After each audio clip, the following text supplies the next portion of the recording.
Hello बच्चों, मैं गजेंद्र सिंह और आप देख रहे हैं अपना YouTube channel maths matter bye Gajendra Singh. तो अभी तक बच्चों हम लोग मैट्रिक्स के 2 लेक्चर पढ़ चुके हैं, लेक्चर फर्स्ट और लेक्चर सेकंड। लेक्चर सेकंड थोड़ा सा बड़ा हो गया था तो उस कारण से कुछ बातें उसमें छूट गई थी, तो पहले उसको बताते हैं और फिर आगे बढ़ते हैं। नंबर फर्स्ट हमने वहाँ बताया था पंक्ति आव्यूह स्तंभ आव्यूह। तो पंक्ति आव्यूह की परिभाषा फिर से नहीं बोल रहे हैं, आप उसमें देख लीजिएगा। पंक्ति आव्यूह का एक नया नाम बता रहे हैं। पंक्ति आव्यूह को पंक्ति सदिश रो वेक्टर भी कहते हैं। एक नाम है जो कि वहाँ बताना भूल गए थे, फिर से इसको बता दे रहे हैं। और स्तंभ आव्यूह को एक नया नाम होता है स्तंभ सदिश, यानी कॉलम वेक्टर। इसी प्रकार शून्य आव्यूह जो था जीरो मैट्रिक्स, इसको भी जैसे हमने वहाँ पे इसको जीरो मैट्रिक्स इंग्लिश में बोला था, तो इसको इंग्लिश में नल मैट्रिक्स भी कहते हैं और वॉइड मैट्रिक्स भी कहते हैं। नामकरण की बात है, ऐसा नहीं है कि किसी बुक में मान लीजिए नल मैट्रिक्स लिखा है तो इसमें आप कंफ्यूज हो जाएं। उसी नल मैट्रिक्स जो आप लोग ऑलरेडी पढ़ चुके हैं, शून्य भी वही है, वाइड मैट्रिक्स भी वही नाम है, तीनों नाम एक ही है। ठीक है, तो ये कुछ बातें थी जो पिछली क्लास में चर्चा इस पर हुई थी। अगर आप लोग को देखना होगा तो सेकंड लेक्चर देख लीजिए, पूरी परिभाषाएं मिल जाएंगी। हम सिर्फ नामकरण की बात कर रहे हैं। और एक चीज़ था, हमने बताया था अपर ट्रायंगुलर और लोअर ट्रायंगुलर। तो वहीं पर कभी कभी डिफिनेशन पूछ सकता है कि ट्रायंगुलर मैट्रिक्स क्या होता है। ट्रायंगुलर मैट्रिक्स मतलब हिंदी में त्रिभुजीय आव्यूह। हमने अपर बताया था, लोअर बताया था, लेकिन अगर सिर्फ त्रिभुजीय मैट्रिक्स आपसे पूछ ले कि व्हाट इज त्रिभुजीय यानी ट्रायंगुलर मैट्रिक्स, ट्रायंगुलर मैट्रिक्स क्या होता है, तो इसकी परिभाषा भी वहीं से निकल के आ जाएगी। भाई हमने अपर बताया, लोअर बताया, तो इसकी परिभाषा क्या होगी कि ऐसा आव्यूह जो या तो अपर ट्रायंगुलर हो अथवा लोअर ट्रायंगुलर हो, मतलब दो में से कोई एक हो, अपर ट्रायंगुलर हो या लोअर ट्रायंगुलर हो, तो उसको क्या बोल देंगे, त्रिभुजी। ऐसा आव्यूह जो अपर ट्रायंगुलर अथवा लोअर ट्रायंगुलर में से कोई एक हो, या तो अपर ट्रायंगुलर हो या तो लोअर ट्रायंगुलर हो, तो उसको बोल देंगे ट्रायंगुलर मैट्रिक्स। तो ये कुछ बातें थी जो सेकंड लेक्चर से संबंधित है। इसको आप लोग सेकंड लेक्चर में विस्तार से पढ़ के ये नाम समझ सकते हैं। हाँ, तो इतनी बात समझ में आ गई बच्चों। चलिए अब आगे नया शुरू करते हैं।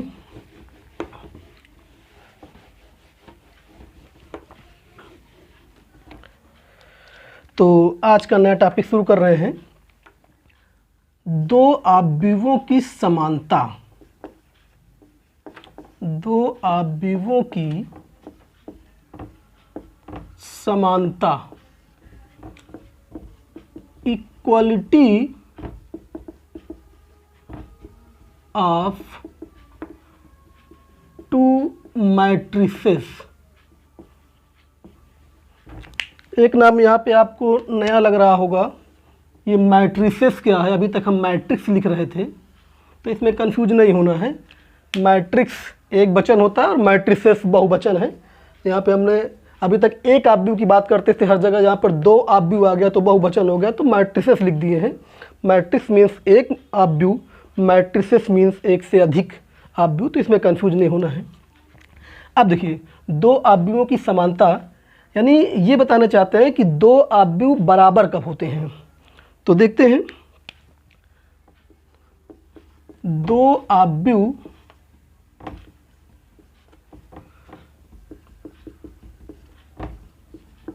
एक दूसरे के समान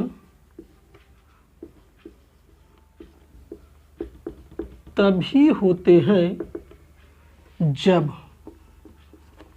दो बातें हैं, दो कंडीशन है, जब नंबर फर्स्ट दोनों की कोटियां बराबर हो, और नंबर सेकंड दोनों के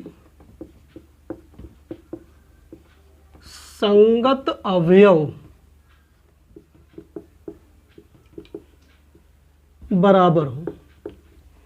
तो दो आव्यूह आपस में बराबर कब होंगे? जब पहली कंडीशन ये है कि दोनों की कोटि बराबर हो, कोटि बता चुके हैं, और दूसरी कंडीशन दोनों के संगत अवयव बराबर हो। संगत अवयव का मतलब ये कि जैसे मान लो पहले आव्यूह में 1-1 स्थान पर जो अवयव है, दूसरे आव्यूह में 1-1 स्थान पर ही अवयव दोनों की तुलना करेंगे, यानी पहले आव्यूह के जिस स्थान पर जो अवयव हो उसी स्थान पर दूसरे आव्यूह में जो अवयव होगा तब उन देखेंगे दोनों बराबर हैं कि बराबर नहीं हैं। इसी को हम ऐसे लिख सकते हैं, अथवा या अर्थात करके इसी परिभाषा को दूसरे तरीके से, यदि ए एक आव्यूह लें और एक आव्यूह बी लेते हैं, ए आई जे एम क्रॉस एन, और दूसरा आव्यूह बी लेते हैं, ध्यान दो यहाँ पर हमने आव्यूह कैपिटल ए लिया है, तो इसके लिए जो इसके अवयव हैं वो स्मॉल लेटर ए लिए हैं। यहाँ पर आव्यूह कैपिटल बी है तो इसके लिए अवयव स्मॉल लेटर स्मॉल बी लिखेंगे, आई जे। और अगर दोनों को हमें समानता दिखाना है, दोनों को समान दिखाना है, तो हमने ऊपर क्या लिखा? नंबर फर्स्ट दोनों की कोटि बराबर होनी चाहिए। तो अगर यहाँ पे कोटि m क्रॉस n है तो यहाँ पर भी कोटि कितना होना चाहिए? m cross n।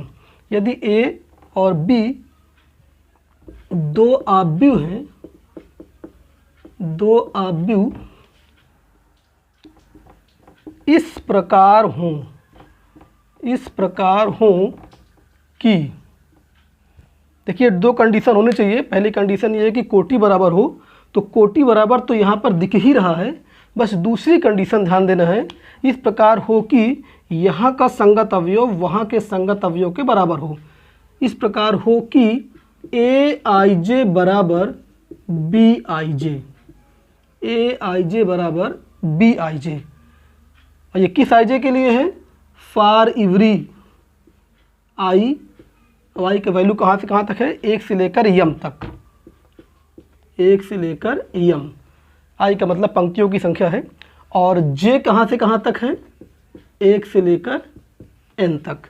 यानी ये प्रत्येक उस आई जे के लिए है जिसमें आई का मान 1 से यम तक हो और जे का मान 1 से n तक हो।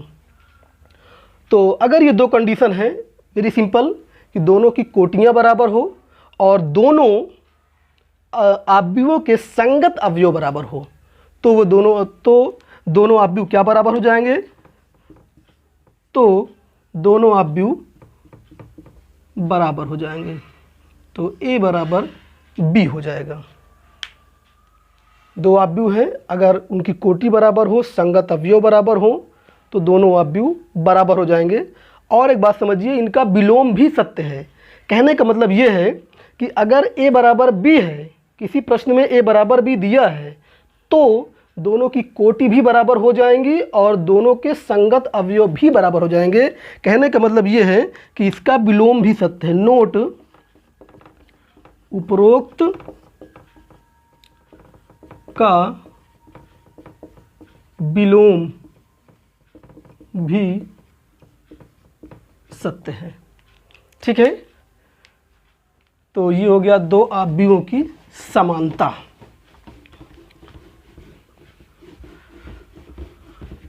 अब इसी को एक, जैसे अभी हमने संक्षिप्त रूप में लिखा है, थोड़ा इसी को व्यापक रूप में लिख के समझाते हैं।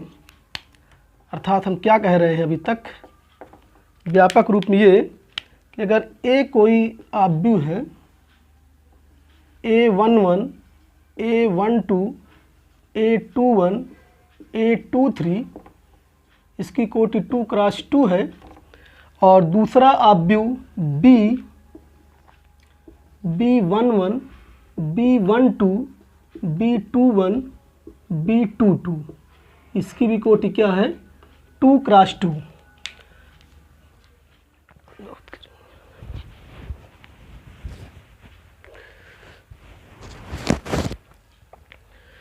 तो ये दोनों आव्यूह हैं, ए और बी, दोनों की कोटियां तो बराबर दिख ही रहा है। यदि कोटियां बराबर तो दिख ही रहा है, 2 क्रॉस 2 इसमें है, 2 क्रॉस 2 इसमें है। यदि A11 बराबर B11, ध्यान दीजिए जो हम संगत अवयव की बात कर रहे थे उसको यहीं पे समझ लीजिए। संगत अवयव का मतलब ये है कि ये एलिमेंट किस स्थान पर है, पहली पंक्ति पहले स्तंभ पर है। ये अवयव A11 पहली पंक्ति पहले स्तंभ पर है, तो उस आव्यूह में हम जाएंगे और देखेंगे कि पहली पंक्ति पहले स्तंभ पर कौन सा अवयव है, B11।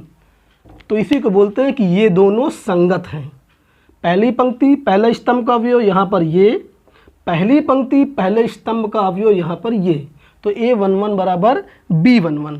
इसी प्रकार यदि A12 बराबर B12 हो, A21 बराबर B21 हो, सॉरी यहाँ पे 23 नहीं है, 22 है ये, A22 बराबर B22 हो, यदि ये चारों हो तो हम कह सकते हैं A बराबर B।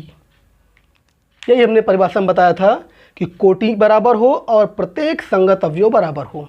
तो कोटि देखिए 2 क्रॉस 2 दिख ही रहा बराबर, और प्रत्येक संगत अवयव हमने ये लिख के दिखा दिया कि यदि ऐसा हो तो ये दोनों बराबर हो जाएंगे। इसका उल्टा भी सही है, ध्यान दीजिएगा, इसका उल्टा भी सही है कि यदि किसी प्रश्न में दिया हो कि यदि A बराबर B, प्रश्न में खुद कहे कि यदि A बराबर B, तो यही चार बातों यहाँ पर हो जाएंगी। तो ये बराबर ये हो जाएगा, ये बराबर ये हो जाएगा, यानी यही चारों बातों को हम यहाँ पर लिख सकते हैं। दोनों तरफ से सही है, कोटि बराबर हो, प्रत्येक संगत अवयव बराबर हो तो आव्यूह बराबर होगा। इसका उल्टा, अगर आव्यूह बराबर है तो कोटि बराबर होगी और प्रत्येक संगत अवयव भी बराबर हो जाएंगे। ठीक है, कोई दिक्कत किसी को? आसान है। देखिए, तो ये कंप्लीट हुआ दो आव्यूहों की समानता। अब हम क्या करने जा रहे हैं कि जितना अभी तक हमने पढ़ाया लेक्चर फर्स्ट सेकंड और अभी तक, थोड़ा इनसे संबंधित कुछ न्यूमेरिकल सवाल करने जा रहे हैं। फिर आगे बढ़ेंगे, क्योंकि इसके आगे आव्यूहों पे संक्रियाएं होंगी, तो उससे जाने से पहले कुछ बेसिक सवाल जो कि वेरी इंपॉर्टेंट होते हैं, थोड़ा उस पर चर्चा कर लेते हैं। क्वेश्चन नंबर हम फर्स्ट की बात करें। जैसे शुरू में हमने बताया था कि अगर किसी आव्यूह में m इंटू n अवयव है तो उसकी कोटि m क्रॉस n होती है। यानी अगर किसी आव्यूह में अवयवों की संख्या पता हो तो कोटि जानते थे हम। अगर m इंटू n अवयव हैं तो कोटि m क्रॉस n। कहने का तात्पर्य कि जितने अवयव हों, ये अवयवों की संख्या है, ये अवयवों की संख्या है और ये कोटि है।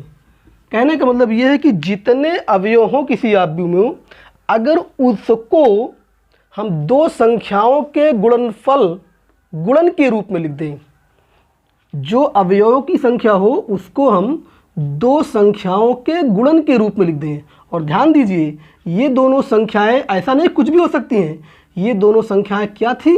प्राकृतिक संख्याएं थी। तो कहने का मतलब ये है कि अगर अवयवों की संख्या को हम दो प्राकृतिक संख्याओं के गुणनफल के रूप में लिख दें तो वही बन जाएगी उस आव्यूह की कोटि। तो इस पर आधारित एक प्रश्न यदि किसी आव्यूह में 24 अवयव हों, 24 अवयव, 24 अवयव हों तो उस आव्यूह की संभावित कोटियां क्या होंगी। देखिए इस क्वेश्चन का सलूशन, अवयवों की संख्या कितना दिया है, अवयवों की संख्या 24, हमें क्या निकालना है, संभावित कोटियां, यानी अगर किसी आव्यूह में 24 अवयव हैं तो उसकी कोटि क्या क्या हो सकती है। कोई एक ही कोटि होगी निश्चित कि एक से अधिक होगी, तो उसी के बारे में चर्चा करने जा रहे हैं। तो देखिए अवयव की संख्या अगर 24 है तो कोटियां के लिए हमने अभी क्या बताया था कि जितने अवयव हों उनको दो प्राकृतिक संख्याओं के गुणनफल के रूप में लिखने का प्रयास करिए। जैसे ये 24 है तो हम 24 को लिख सकते हैं 1 गुणे 24 या 24 गुणे 1 या 2 गुणे 12 या 12 गुणे 2, 3 गुणे 8, 8 गुणे 3, 4 गुणे 6, 6 गुणे 4। और कोई संभावना है क्या? नहीं। 24 के लिए बस यही गुणनखंड हो सकते हैं, या तो हम 1 गुणे 24 लिखेंगे या 24 गुणे 1 लिखेंगे। अब आप सोच रहे होंगे कि 1 गुणे 24 और 24 गुणे 1 में क्या फ़र्क है? फ़र्क तो कुछ नहीं है, लेकिन कोटियों के संदर्भ में m क्रॉस n और n क्रॉस m में अंतर नहीं होता है। होता है m क्रॉस n में m पंक्ति n स्तंभ होता है, n क्रॉस m में वही उल्टा हो जाता है, n पंक्ति हो जाती है, m स्तंभ हो जाता है। तो पंक्ति और स्तंभ के सेंस में क्या ये दोनों सेम है? सेम नहीं है, इसलिए ये भी दोनों सेम नहीं हैं। तो यहाँ पे क्रम बदलना पड़ेगा। तो संभावित कोटियाँ क्या क्या हो जाएंगी? 1 गुणे 24, 1 क्रॉस 24 या 20 cross 4 1, 2 cross 12, 12 cross 2 and so on. तो इतनी संभावित कोटियाँ हैं। अब 1 क्रॉस 24 का मतलब ये है कि इसमें एक पंक्ति होगी और 24 स्तंभ होंगे। इसका मतलब कि इसका शेप कुछ ऐसा होगा, पहला अवयव, दूसरा अवयव, तीसरा अवयव, चौथा अवयव, पांचवा अवयव, ऐसे कुल मिला के 24 अवयव लिख देंगे, पंक्ति बनेगी एक ही। ऐसे ही इसका मतलब क्या है कि 24 पंक्ति होगी, स्तंभ एक होगा, यानी अब की बार एलिमेंट ऐसे लगभग लिखा जाएगा, इस तरह इसका शेप ये बन जाएगा। ऐसे 2 क्रॉस 12 में 2 पंक्ति बनेगी और 12 स्तंभ बनेंगे। इस तरह कितने स्तंभ बनेंगे? ऐसे 12, इसमें 12 पंक्ति 2 स्तंभ बन जाएंगे। तो इस तरह से अगर किसी आव्यूह में अवयवों की संख्या पता हो तो हम उसकी संभावित कोटियां निकाल सकते हैं। ये हो गया एक प्रश्न। और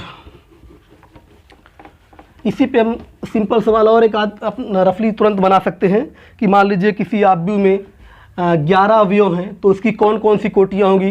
तुरंत बताइए कितना होगा? 1 गुणे 11 और 11 गुणे 1। उसकी संभावित कोटियाँ या तो ये होगी या तो ये होगी। किसी आव्यूह में 6 अवयव हैं तो क्या क्या कोटियाँ होंगी उनकी? बताइए कितना होगा? 6 को हम लिख सकते हैं 1 क्रॉस 6 या 6 क्रॉस 1 या 2 क्रॉस 3 या 3 क्रॉस 2। ये सब क्या हो जाएंगे? संभावित कोटियाँ हो जाएंगी। ठीक है। अब देखिए, अब हम सवाल सेकंड की बात कर रहे हैं। याद करिए हमने लेक्चर फर्स्ट में व्यापक अवयव की बात किया था कि AIJ व्यापक अवयव होता है। और व्यापक अवयव का हमने कॉन्सेप्ट क्या बताया था कि व्यापक अवयव कॉन्सेप्ट ये है कि इससे पूरे आव्यूह के सारे अवयव प्राप्त कर सकते हैं। तो उस पर एक सवाल देखते हैं। हम एक व्यापक अवयव ले रहे हैं। सेकेंड सवाल ये है कि एक 3 क्रॉस 3 कोटि का आव्यूह ज्ञात कीजिए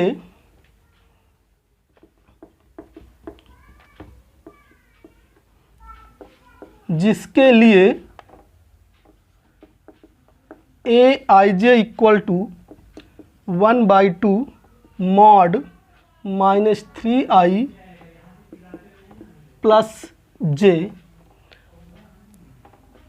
दूसरे में पहला एक सवाल और लिख देते हैं इसी के लिए, aij बराबर 2i - j। ये दो सवाल हैं। aij मतलब व्यापक अवयव है, व्यापक अवयव दिया है और बनाना क्या है, 3x3 कोटि का एक आव्यूह बनाना है। और इसी प्रकार एक सवाल और, तो देखते हैं 1 बाई 1। पहले हम फर्स्ट की बात करने जा रहे हैं। aij ये लिखा है और हमें क्या बनाना है, 3x3 कोटि का एक आव्यूह बनाना है। aij ये दिया है, क्या बनाना है, 3x3 कोटि का आव्यूह, 3x3 कोटि का आव्यूह। तो ज़रा बताइए 3x3 कैसा होता है, शेप तो पता ही है। यहाँ पे कोटि लिखते हैं, 3 पंक्ति होगी, 3 स्तंभ होगा। यहाँ पे क्या होता है, A11, A12, A13, A21, A22, A23, A31, A32, A33। ठीक है, तो ये सारे अवयव होते हैं। अब हम क्या करेंगे, इस व्यापक अवयव की मदद से इन्हीं सारे अवयवों का मान निकालेंगे। कैसे निकालेंगे, देखिए 1 बाई 1।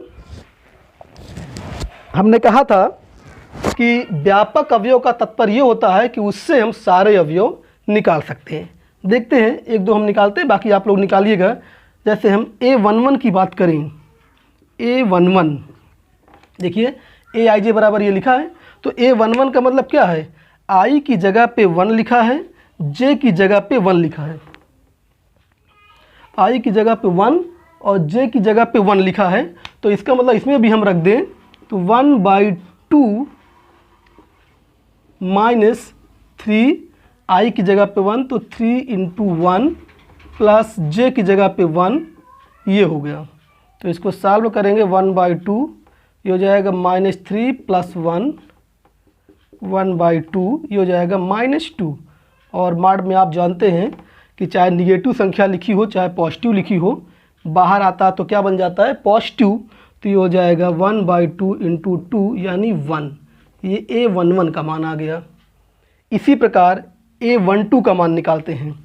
इसी प्रकार A12 का मान निकालते हैं, तो A12 बराबर क्या हो जाएगा, 1/2 -3, i की जगह पे 1, j की जगह पे 2, i की जगह पे 1 और j की जगह पे 2। तो इसको सॉल्व करेंगे, 1/2 कितना हो जाएगा, ये -3 + 2 यानी -1 हो जाएगा। और -1 मॉड के बाहर आएगा तो +1 हो जाएगा, तो ये 1/2 हो जाएगा। तो ये हो गया A12। इसी प्रकार अगर हम A13 का मान निकालें, A13 तो i की जगह पे 1, j की जगह पे 3, 1/2 -3 × 1 प्लस j की जगह पे 3, तो ये कितना हो जाएगा, -3 + 3 0, तो ये ओवरऑल 0 हो जाएगा। तो कहने का मतलब ये है कि देखिए हमने A11 का मान निकाल दिया ये, A12 का मान निकाल दिया ये, और A13 का मान निकाल दिया ये। तो इस तरह से ये पहली पंक्ति कंप्लीट हुआ कि नहीं हुआ। यहाँ पे लिखेंगे 1, यहाँ पे 1/2, यहाँ पे 1/3। जब हम आव्यूह लिखेंगे 3x3 का, तो पहली पंक्ति कंप्लीट हो गई, पहली पंक्ति कंप्लीट हो गई। पहली पंक्ति पे हम क्या लिख सकते हैं, 1, 1/2 और 0। इसी तरह से हम दूसरी पंक्ति और तीसरी पंक्ति भी निकाल सकते हैं। कोई प्रॉब्लम, अपने से कर लेंगे। इसको कंप्लीट कर लीजिएगा। हमने सिर्फ एक पंक्ति निकाला है, बाकी दोनों पंक्ति आप स्वयं निकाल के इसको देख लीजिएगा। ठीक है, कोई दिक्कत, समझ में आया। सवाल एकदम सिंपल है, बस इसी में जो व्यापक अवयव aij का मान दिया था उसी में i और j का मान रखना था। और एक सवाल देखते हैं दो आव्यूहों की समानता पर, जिसको हमने अभी आज बताया है, उसी पर एक न्यूमेरिकल सवाल देखते हैं। क्वेश्चन नंबर 3, यदि 2, 3, 4 Z equal to x, y, 4, 3, तो x, y, z के मान ज्ञात कीजिए। x, y, z के मान ज्ञात कीजिए। बहुत सिंपल, हमने बताया था कि अगर दो आव्यूह बराबर हैं तो कब बराबर होंगे? जब उनकी कोटियां बराबर हो। तो देख लीजिए स्वयं, इसकी कोटि कितनी है? 2 क्रॉस 2 है, और इसकी कोटि कितनी है? 2 क्रॉस 2। कोटि बराबर है, और कोटि बराबर है। दूसरी कंडीशन क्या होती है कि प्रत्येक संगत अवयव बराबर होना चाहिए। तो देखिए इसका पहला अवयव क्या है? 2, इसका पहला अवयव क्या है? x, तो x बराबर 2 हो जाएगा। इसी तरह y बराबर 3 हो जाएगा और z बराबर 3 हो जाएगा। तो प्रश्नानुसार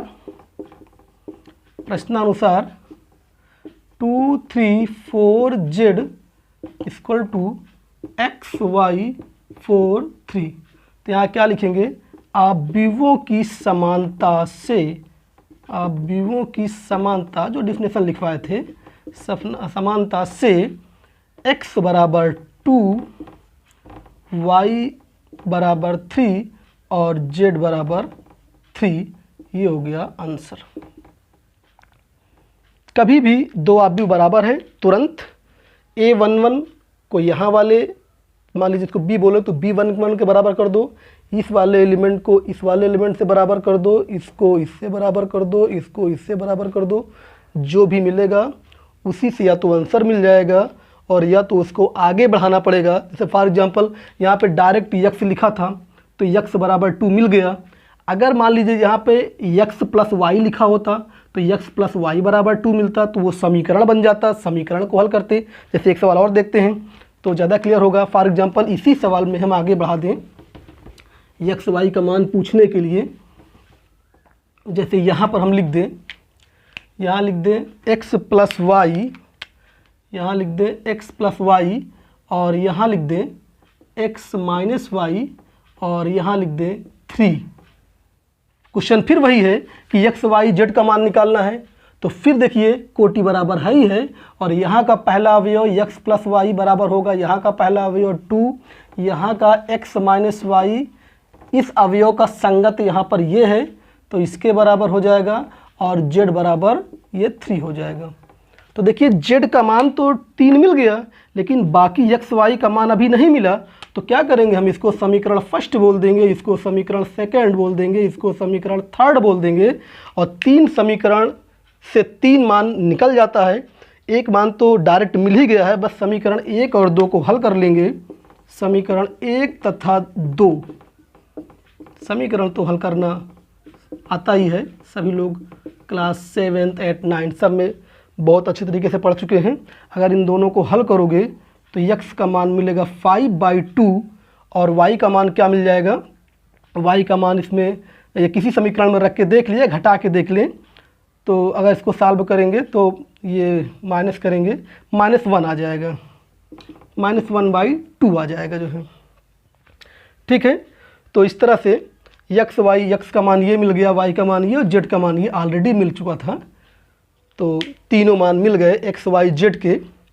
कोई प्रॉब्लम किसी को?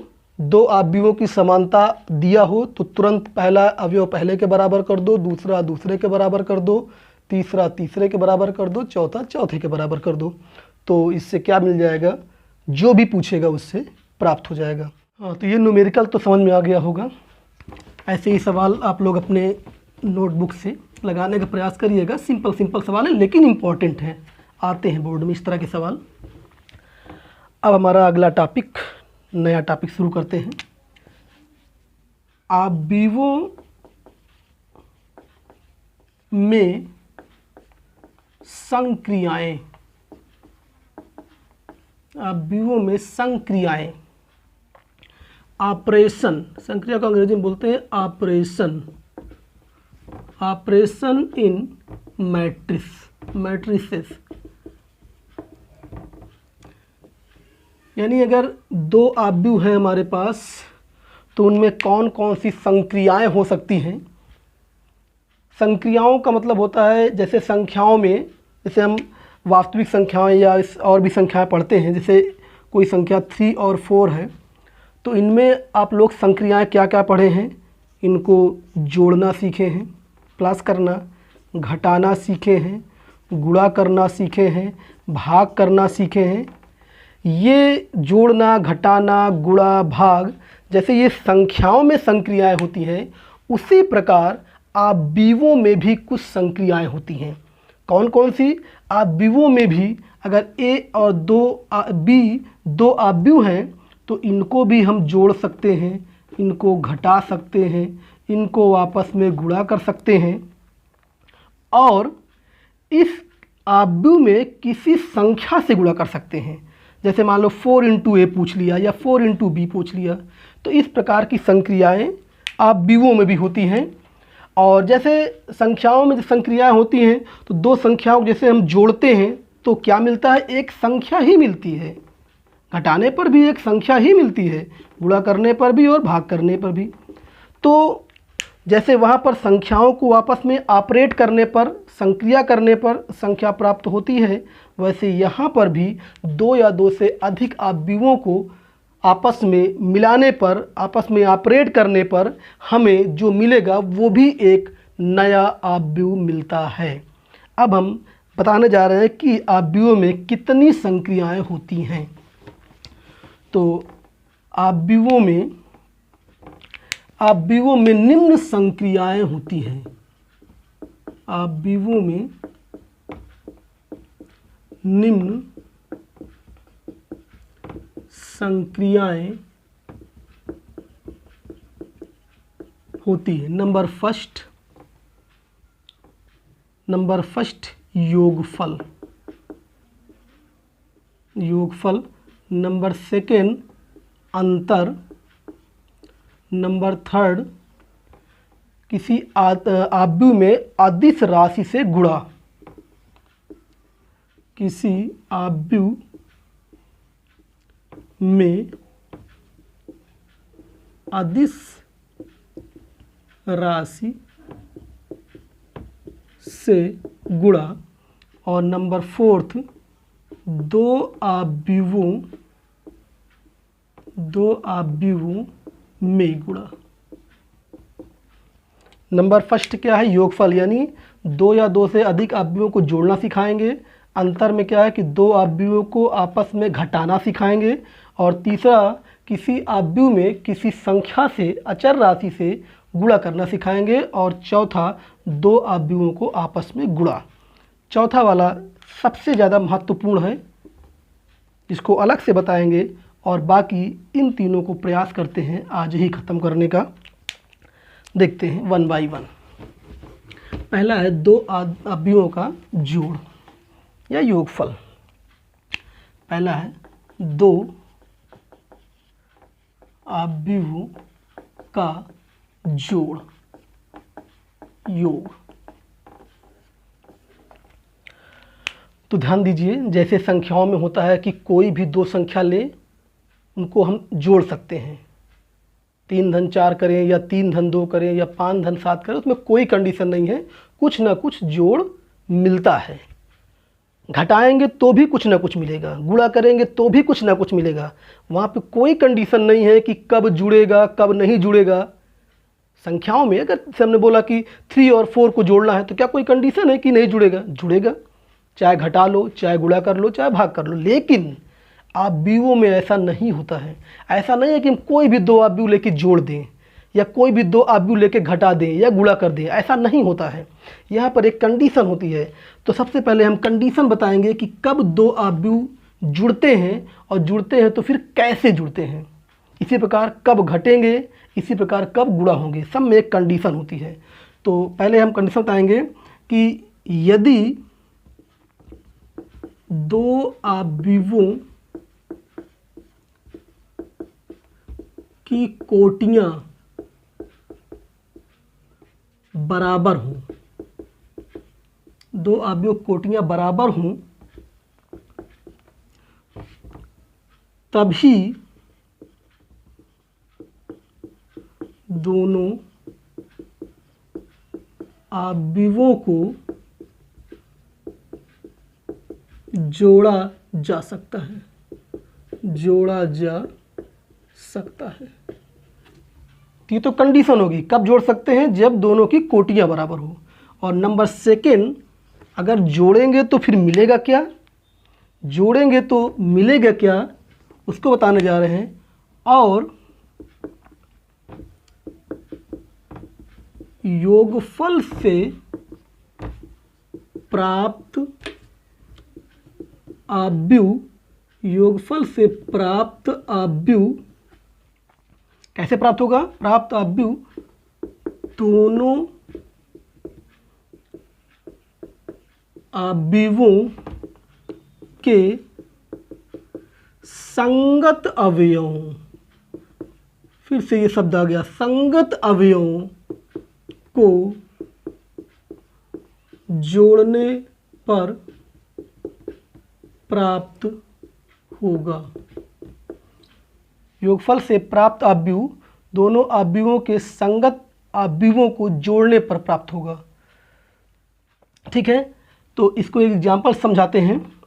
जैसे ए एक अवयव है, ए आई जे एम क्रॉस एन, और दूसरा एक अवयव है बी, बी आई जे, इसकी भी कोटि कितनी होनी चाहिए, एम क्रॉस एन होनी चाहिए। अगर कोटि बराबर है तभी हम जोड़ सकते हैं। तो दोनों की कोटियां बराबर हैं, तो ए प्लस बी कैसे मिलेगा, यहाँ का आई जेथ एलिमेंट यहाँ के आई जेथ एलिमेंट से जुड़ेगा, संगत अवयवों को जोड़ने से मिलता है। तो क्या करेंगे, यहाँ का आई जेथ एलिमेंट प्लस वहाँ का आई जेथ एलिमेंट, यानी यह दोनों अवयवों के संगत अवयवों को जोड़ देते हैं, और जो कोटि रहेगी कोटि वही रहेगी, जोड़ने पर कोटि कभी नहीं बदलती है। तो ये हो गया दो अवयवों को जोड़ने का तरीका। एक एग्जाम्पल लेके समझाते हैं, ये तो परिभाषाएं हो गई। एक एग्जाम्पल लेके, जैसे ए बराबर लिखा है 1 2 3 4, बी बराबर लिखा है 7 8 9 10। देखिए दोनों कोटि बराबर हैं, जब जोड़ने जाएंगे तो कैसे जोड़ेंगे, देखिए यहाँ का पहला अवयव यहाँ के पहले अवयव से जुड़ जाएगा, यहाँ का A12 यहाँ के B12 से जुड़ जाएगा 2 + 8, यहाँ का 3 यहाँ के 9 से जुड़ जाएगा, यहाँ का 4 यहाँ के 10 से जुड़ जाएगा, और जोड़ना आता ही है, ये 8 हो जाएगा, ये 10 हो जाएगा, ये 12 और ये 14। देखिए कोटि नहीं बदली, ए की कोटि भी 2 × 2 थी, बी की कोटि भी 2 × 2 थी, और योगफल की कोटि भी 2 × 2 ही मिली। बहुत आसान होता है, जोड़ने में कोई दिक्कत नहीं है, बस जल्दबाजी नहीं करना है, ये देखना है कि दोनों की कोटि बराबर होनी चाहिए। और अगर ऐसा है तो वेरी सिंपल, पहला पहले में जोड़ दो, दूसरा दूसरे में जोड़ दो, तीसरा तीसरे में, चौथा चौथे में। ठीक है, तो ये हो गया अवयवों का जोड़। अब दूसरी हेडिंग होगी दो अवयवों का घटाना या अंतर। दो अवयवों का अगली हेडिंग है घटाना, या इसे कह सकते हैं अंतर। तो इसमें भी जो योगफल में बताया गया था सेम टू सेम वही कंडीशन है, इसलिए हम इसको नहीं मिटा रहे हैं। जो यहाँ पर लिखा है बस वही कंडीशन होगा, जहाँ पे जोड़ा लिखा में जोड़ा सकता है वहाँ लिख देंगे घटाया जा सकता है। घटाया यानी दो अवयवों की कोटियाँ बराबर हो तभी दोनों अवयवों को घटाया जा सकता है। और सेकंड, और यहाँ पे क्या हो जाएगा, अंतर से प्राप्त हो जाएगा। अंतर से प्राप्त अवयव कैसे मिलेगा, दोनों अवयवों के संगत अवयवों को घटाने पर, घटाने पर, इसलिए नहीं मिटाए थे, बस दो शब्द मिटाना था, जहाँ पे जोड़ लिखा था वहाँ घटाना करना था। तो ये दो अवयवों के घटाने का प्रतिबंध हो गया। प्रतिबंध क्या है, वही प्रतिबंध जो योगफल में था कि कब जुड़ेगा, जब कोटि बराबर होगी। यहाँ पर बोलेंगे कब घटेगा, जब कोटि बराबर होगी। कैसे वहाँ पर जुड़ा था, संगत अवयवों को जोड़े थे। यहाँ पर कैसे घटेगा, संगत अवयवों को घटाएंगे। तो अगर a बराबर ये लिखा है, b बराबर ये लिखा है, तो बस यहाँ प्लस की जगह पे क्या बना दो, माइनस। तो ये हो गया अंतर की परिभाषा, ये हो गई अंतर की परिभाषा। और एग्जाम्पल में करेंगे, जैसे ये a दिया है, ये b दिया है। अगर हमें a माइनस बी निकालना है, a माइनस बी, तो जहाँ जहाँ प्लस किए थे, जहाँ जहाँ प्लस किए थे वहाँ वहाँ क्या बना देंगे, माइनस। संगत अवयवों को घटा देना है, तो ये सारे एलिमेंट बदल जाएंगे।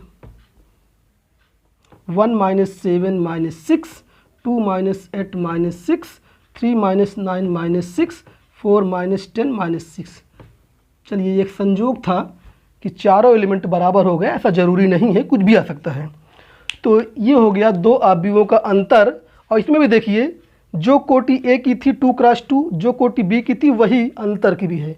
तो कहने का तात्पर्य यह है कि योग और अंतर में दो अवयवों को जोड़ने या घटाने से जो प्राप्त होगा अवयव, उसकी कोटि अपरिवर्तित रहती है। और तीसरी हेडिंग क्या थी कि किसी अवयव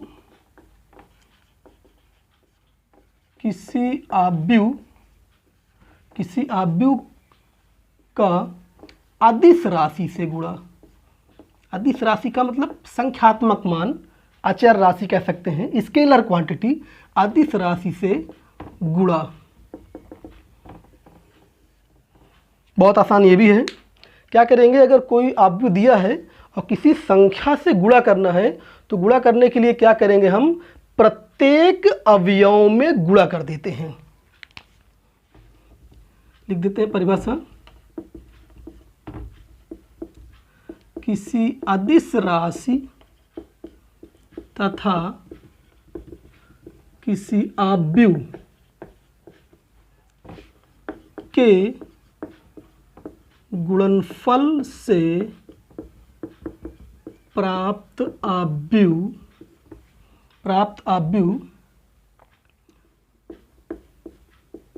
दिए गए अवयव के प्रत्येक अवयव में उस अदिश राशि से गुणा करने पर प्राप्त अवयव होता है। किसमें गुणा करना है, देखिए सभी अवयव में, प्रत्येक अवयव में गुणा करना है। किससे गुणा करना है, उस अदिश राशि से। किसी भी अवयव को छोड़ना नहीं है।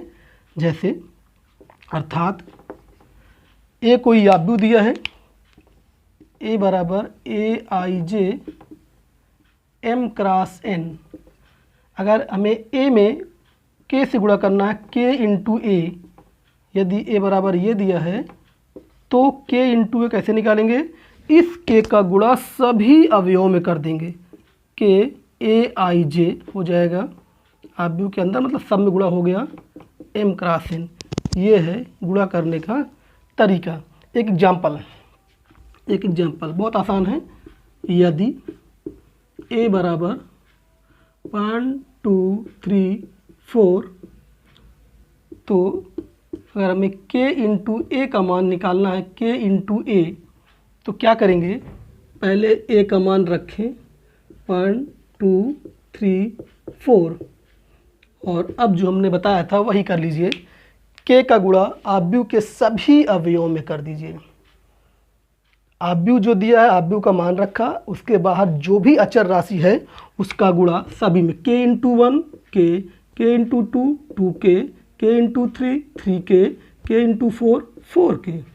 तो ये हो गया गुणनफल से प्राप्त अवयव। और यहाँ पर भी देखिए, कोटि ए की 2 क्रॉस 2 थी, तो किसी संख्या से गुणा करने पर कोटि नहीं बदली। तो इस तरह से किसी अवयव में किसी अदिश राशि से गुणा भी कंप्लीट हो गया। तीनों में खास बात ये थी कि कोटियाँ नहीं बदलती हैं। दो अवयवों को जोड़ो या घटाओ या किसी अदिश राशि से गुणा करो, कोटि में कोई परिवर्तन नहीं होता है। अब चौथी हेडिंग थी दो अवयवों में गुणा। अब वो काफ़ी बड़ा हेडिंग है, उसको पूरा कंप्लीट करने के लिए पूरा एक लेक्चर लगेगा, इसलिए उसको नेक्स्ट लेक्चर पे शुरू करेंगे। आज का लेक्चर यहीं पे समाप्त होता है और इसको ध्यान से पढ़िए। और लेक्चर थर्ड को पढ़ने के लिए आप लोग लेक्चर फर्स्ट और सेकंड को अवश्य पढ़ें, जिसका लिंक डिस्क्रिप्शन में भेज दिया जाता है, और उसको आप लोग देखिए, पढ़िए, समझिए। धन्यवाद।